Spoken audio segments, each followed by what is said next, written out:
Hello friends, നമ്മൾ ഇന്നൊരു പഴം നിറച്ചതാണ് ഉണ്ടാക്കാൻ പോകുന്നത്. അപ്പോൾ നമുക്ക് നേരെ വീഡിയോയിലേക്ക് പോയാലോ. നമ്മൾ പഴം നിറച്ചതിൻ്റെ ഫില്ലിങ് ബീഫാണ് വെക്കുന്നത്. ആദ്യം തന്നെ നമുക്ക് കുറച്ച് ബീഫിൽ മഞ്ഞൾപ്പൊടിയും ഉപ്പും കുരുമുളക് പൊടിയും കൂടി ഇട്ട് വേവിച്ചെടുക്കാം. ഇനി നമുക്കിത് ഗ്രൈൻഡ് ചെയ്തെടുക്കാം.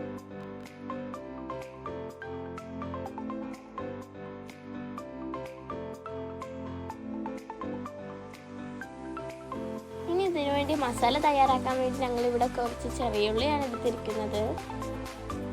അത് നന്നായിട്ട് ചതച്ചെടുക്കുന്നുണ്ട്.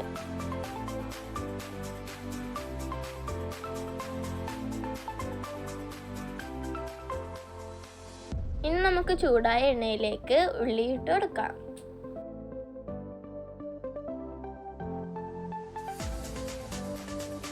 ഈ ഒരു ടൈമിൽ ഇഞ്ചിയും വെളുത്തുള്ളി പേസ്റ്റും പച്ചമുളകും വേപ്പിലയും കൂടി ഇട്ട് നന്നായിട്ട് മിക്സ് ചെയ്യാം.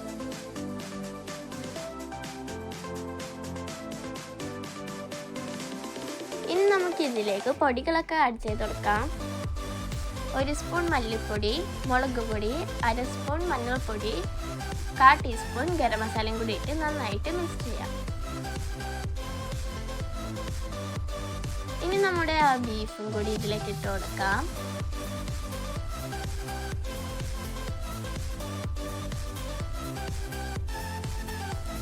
ഇനി കുറച്ച് കുരുമുളക് പൊടിയും മല്ലിയിലയും പുതിനയും ഇട്ട് കൊടുക്കാം.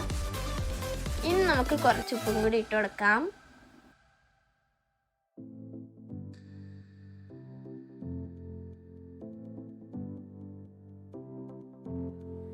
ഇപ്പം നമ്മൾ പഴം നിറച്ചത് ഉണ്ടാക്കാൻ വേണ്ടിയിട്ട് 3 പഴം എടുത്തിട്ടുണ്ട്. ഇത് ഞങ്ങൾ കഴുകി വെച്ചതാണ്.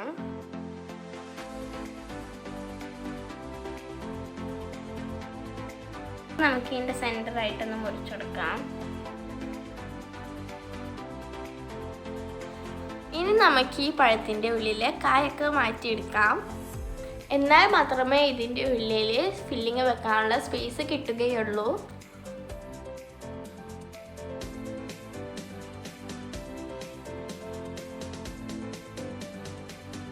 അപ്പോൾ ഞങ്ങൾ ഇതിൻ്റെ ഉള്ളിൽ ബീഫ് ഫ്രൈ ആണ് വെച്ചെടുക്കുന്നത്.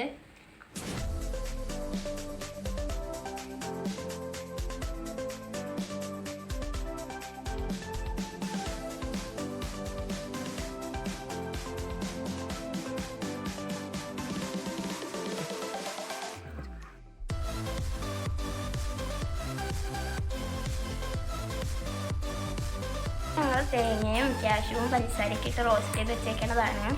അപ്പോൾ നമുക്ക് ഈ ഒരെണ്ണത്തിലേക്ക് ഇത് നിറച്ചെടുക്കാം.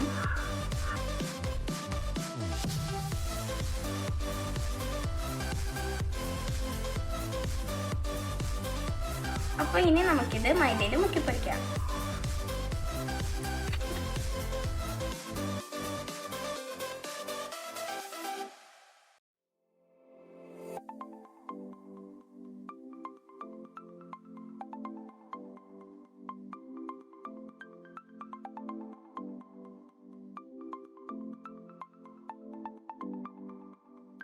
അപ്പം നമ്മുടെ പഴം നിറച്ചത് റെഡി.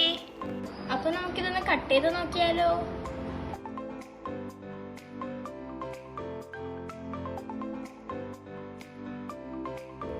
അപ്പം എല്ലാവരും ഇത് തീർച്ചയായിട്ടും ട്രൈ ചെയ്ത് നോക്കണം. അപ്പം നല്ലൊരു വീഡിയോയിൽ കാണാം. ബൈ.